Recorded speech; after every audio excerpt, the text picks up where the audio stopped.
I suspect that this is what Jefferson's backyard must have looked like. Speaking of Jefferson, personal opinion, of course, but it would be impossible to explain Thomas Jefferson in 6 million words, much less 6,000 words.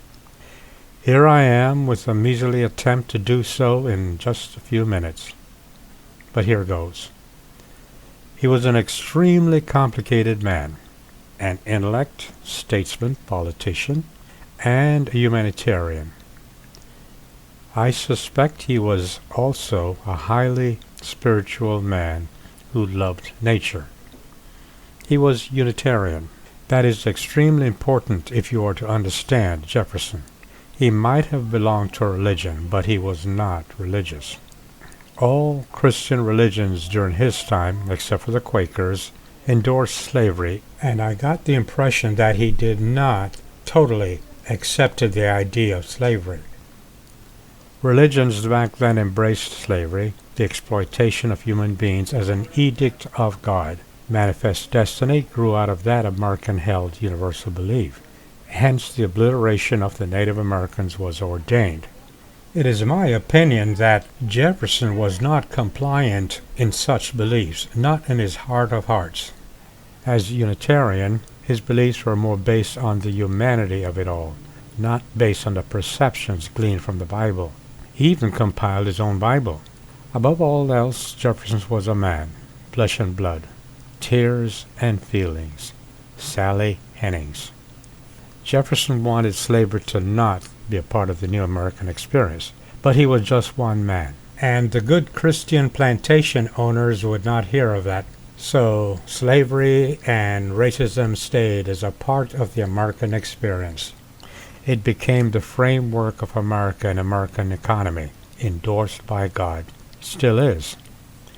Our entire economic system is based on the exploitation of human beings, from the fight for minimum wage to the labor based on a clock, from the inequity of pay between men and women to an educational system designed to produce workers, from the idea of white supremacy to the conversion of black people to Christianity. After all, who else is best to serve the whites after death but slaves who believe? Jefferson must have grappled with all that. Jefferson, yes, the same Thomas Jefferson that is being taught in high school. John Chester Miller wrote a book, The Wolf by the Ears. It should be required readings for each and every American. If it were, perhaps we in the 21st century would not be faced with the political issue of white genocide, a mythical concocted concern, the battle cry of the new party. It's emotional, to be sure, to the man and woman who believes that racial divide is ordained by God. It's emotional to the religious man and or woman of America in the 21st century. The truth as I see it is this.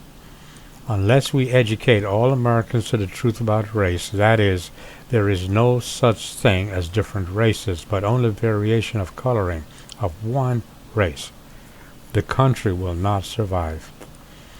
The blending of the country is inevitable, but the survival is not.